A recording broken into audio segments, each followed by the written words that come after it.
Hi friends, welcome to my channel. இன்றைக்கி நம்ம என்ன பார்க்க போகிறோம் அப்படின்னு பார்த்தீங்கன்னா, 12th தமிழில் ஓல்டு புக்கில் இருக்கக்கூடிய ஒரு டீட்டெயில்ஸ் தான் பார்க்க போகிறோம். ஸோ என்ன டீட்டெயில்ஸ் அப்படின்றத பார்த்துடலாம். 10 பாட்டு 8 தொகை அப்படின்றது நம்மளுக்கு சிலபஸில் இருக்கக்கூடியது, ரிப்பீட்டடாக கொஷின்ஸ் எதிர்பார்க்கக்கூடியது. இன்றைக்கி நம்ம 8 தொகை நூல்கள் அப்படின்றத 12th ஓல்டு தமிழில் என்னென்ன டீட்டெயில்ஸ் இருக்குன்றதை பார்க்கலாம். 2000 ஆண்டுகளுக்கு முற்பட்ட காலம் சங்ககாலம் என குறிக்கப்படுகிறது. சங்ககாலத்தில் தமிழில் தோன்றிய நூல்களை சங்ககால இலக்கியம் என்பர். அவை 10 பாட்டு 8 தொகை அப்படின்னு சொல்லுவாங்க. இவை மேற்கணக்கு நூல்கள்னு சொல்லுவாங்க. அதாவது 15 மேல் கணக்கு 15 கீழ் கணக்குன்னு சொல்லுவோம். அதில் 15 மேல் கணக்குன்றது 10 பாட்டும் 8 தொகையும் சேர்ந்தது.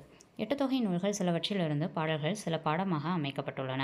நற்றிணை, குறுந்தொகை, ஐங்குறுநூறு, பதிற்று 10, பரிபாடல், கலித்தொகை, அகநானூறு, புறநானூறு இதெல்லாம் சேர்ந்ததான் 8 தொகை நூல்கள். 8 தொகையில் பொருந்தாதது எது? இந்த மாதிரி கொஷின்ஸ் வரலாம். நற்றிணை, குறுந்தொகை, ஐங்குறுநூறு, பதிற்று 10, பரிபாடல், கலித்தொகை, அகநானூறு, புறநானூறு என்பன 8 தொகை நூல்களாகும். ஸோ அதை பற்றி ஒரு பாடல் அடிகள் கொடுத்துருக்காங்க. அது என்னென்னு பார்க்கலாம். நற்றிணை நல்ல குறுந்தொகை, ஐங்குறுநூறு, ஒத்த பதிற்று 10, ஓங்கு பரிபாடல், கற்றறிந்தார் ஏத்தும் கலியோடு, அகம்புறம் என்று இத்திரத்த 8 தொகை. இந்த பாடல் ரொம்ப முக்கியம். கொஷின் கண்டிப்பாக இந்த பாடலேருந்து கேட்கலாம். எப்படி அப்படின்னா, நல்ல குறுந்தொகைன்னு கொடுத்துருக்காங்க இல்லையா? ஸோ குறுந்தொகைக்கு அடைமொழி என்ன? இதே பதிற்று பாட்டுக்கு என்ன அடைமொழி? பரிபாடலுக்கு என்ன அடைமொழி? இப்படி கேட்கலாம். ஸோ இந்த பாடல் தெளிவாக படித்தா தான் அதுக்கெல்லாம் ஆன்சர் பண்ண முடியும். நற்றிணை நல்ல குறுந்தொகை, ஐங்குறுநூறு, ஒத்த பதிற்று 10, ஓங்கு பரிபாடல், கற்றறிந்தார் ஏத்தும் கலியோடு, அகம்புறம் என்று இத்திரத்த 8 தொகை எனும் பழம்பாடல் 8 தொகை நூல்களை சுட்டுகிறது.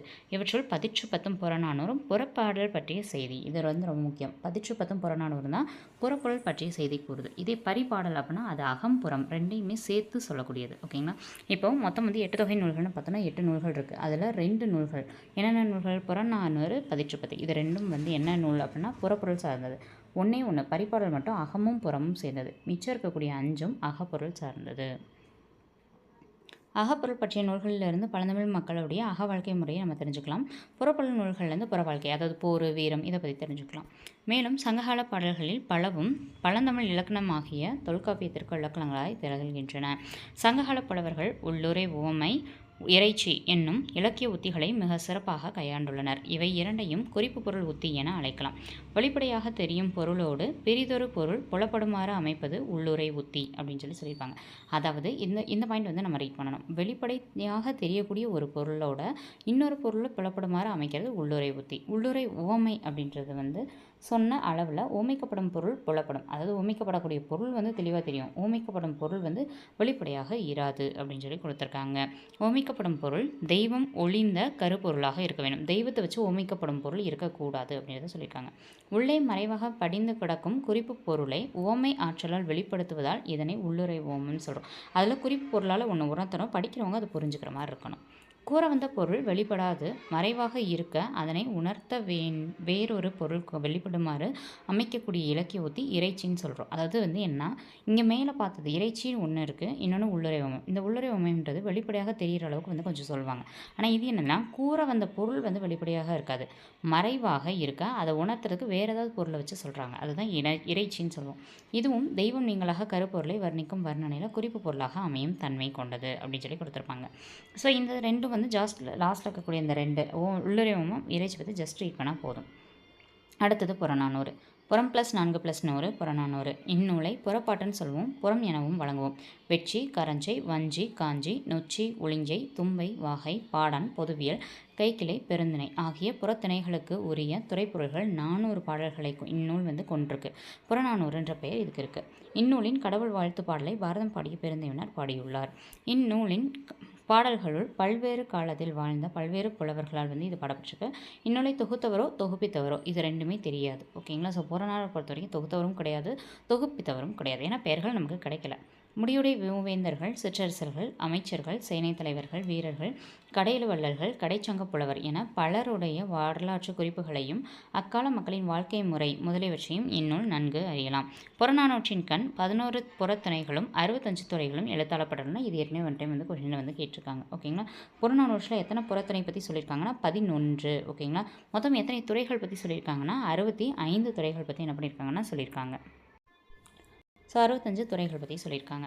வெளிநாட்டவராகிய அறிஞர் ஜியு போப் அவர்களுக்கு தமிழ் மீது பற்று கொண்டது காரணமாக இந்த நூலை வந்து புறநானூறு ஒன்று அப்படின்னு சொல்லியிருக்காங்க. அவ்வறிஞர் புறநானூற்பாளர்கள் சிலவற்றை இது வந்து போன டைம் குரூப் 4ல கேட்டிருந்தாங்க. ஓகேங்களா, சிலவற்றை அவ்வப்போது ஆங்கிலத்தில் மொழிபெயர்த்து வெளியிட்டிருக்காரு.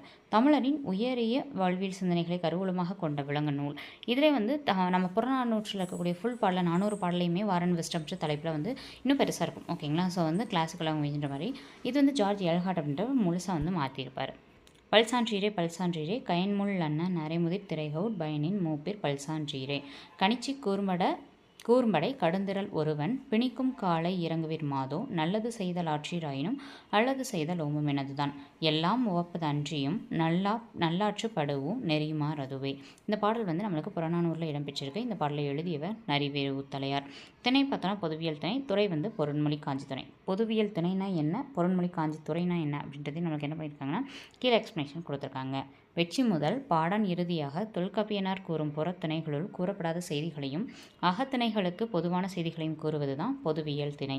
இதே வந்து நமக்கு பொருண்மொழி காஞ்சி துறைனா என்னென்னு பார்க்கலாம். துறவியராகிய மெய் உணர்ந்தோர் கண்ட பொருள் இது அப்படின்னு சொல்லிட்டு அதோட இயல்பு உணர்த்தி வர்றதான் பொருண்மொழி காஞ்சி துறை.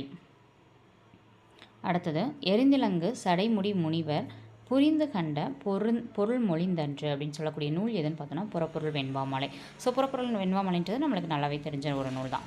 அதுதான் என்ன சொல்லியிருக்கு, எரிந்திலங்கு சடைமுடி முனிவர். ஸோ சடைமுடி முனிவர் அப்படின்றத பற்றி சொல்லியிருக்கு. அப்படின்றத வச்சு க்ளூவோட வச்சு ஞாபகம் வச்சுக்கோங்க, அப்போ தான் ஈஸியாக ஞாபகம் வரும். இப்போ இங்கே பொருள்னு வந்திருக்கனால இது புறப்பொருள் வெண்பாமாலை. சடைமுடி முனிவர்கள் வந்து மோஸ்ட்லி பொருளெல்லாம் சேர்த்து வைக்க மாட்டாங்க அப்படின்ற மாதிரி ஞாபகம் வச்சுக்கோங்க.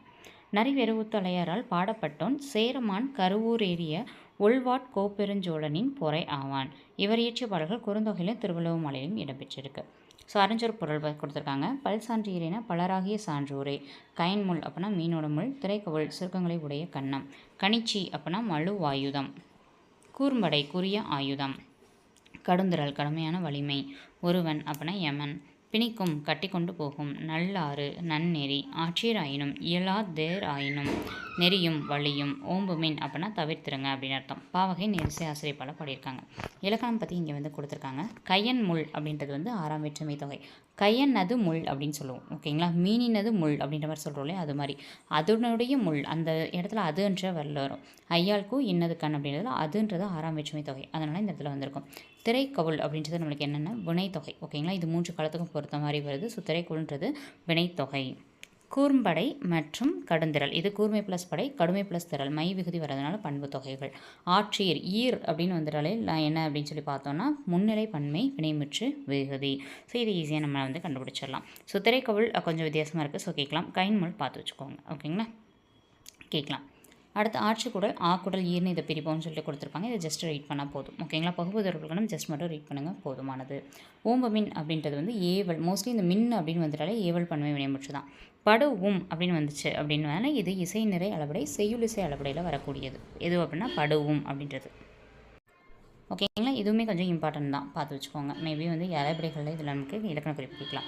ஓம்பு மின் அப்படின்றது பகுதி, மின் அப்படின்றது எவ்வளவு வினைமுற்று விகுதின்னு சொல்லியிருக்காங்க. இதோட புறநானூறு அப்படின்ற தலைப்பு வந்து நம்மளுக்கு என்ன ஆகுது அப்படின்னு சொல்லி பார்த்தோன்னா முடிவடையுது. ஓகேங்களா, ஸோ இந்த இதில் வந்து நம்ம புறநானூறு அதுவும் 12th ஓல்டு புக்கில் என்னென்ன இருக்குது ப்ளஸ் இலக்கணம் என்னென்ன இருக்குது, அதில் இருக்கக்கூடிய அறிஞர் பொருள் ஒரு பாடல், இதை மட்டும் நம்ம என்ன பண்ணியிருக்கோம்னா பார்த்துருக்கோம். ப்ளஸ் 8 தொகை நூல்கள்னால் என்னென்ன நூல்கள் அப்படின்றதோட அதோட அடைமொழிகள் பற்றி பார்த்துருக்கோம். ஓகேங்களா, இந்த வீடியோ பிடிச்சிருந்துச்சு அப்படின்னா ஃப்ரெண்ட்ஸ்க்கு ஷேர் பண்ணுங்கள். இந்த இதில் நம்ம என்ன பண்ண போகிறோம், சிலபஸில் இருக்க டாப்பிக்கை கொஞ்சம் கொஞ்சமாக வந்து அப்லோட் பண்ண போகிறோம் அடுத்த வீடியோக்களில். நம்ம வீடியோ பிடிச்சிருந்தா நம்ம சேனலை சப்ஸ்கிரைப் பண்ணி பக்கத்தில் இருக்க பெல் ஐக்கானை கிளிக் பண்ணி வச்சுக்கோங்க. ஓகேங்களா, வீடியோ பிடிச்சிருந்தா ஃப்ரெண்ட்ஸ்க்கு ஷேர் பண்ணுங்கள். ஓகேவா இருந்துச்சு அப்படின்னா ஒரு லைக் போட்டுக்கோங்க. ஓகேங்களா, கமெண்ட் பாக்ஸில் எப்படி இருந்துச்சுன்னு கமெண்ட் பண்ணுங்கள். அடுத்தடுத்து நம்ம சிலபஸ் டாபிக்ஸ் போடலாமான்றதையும் கமெண்ட் பண்ணுங்கள். தேங்க்யூ.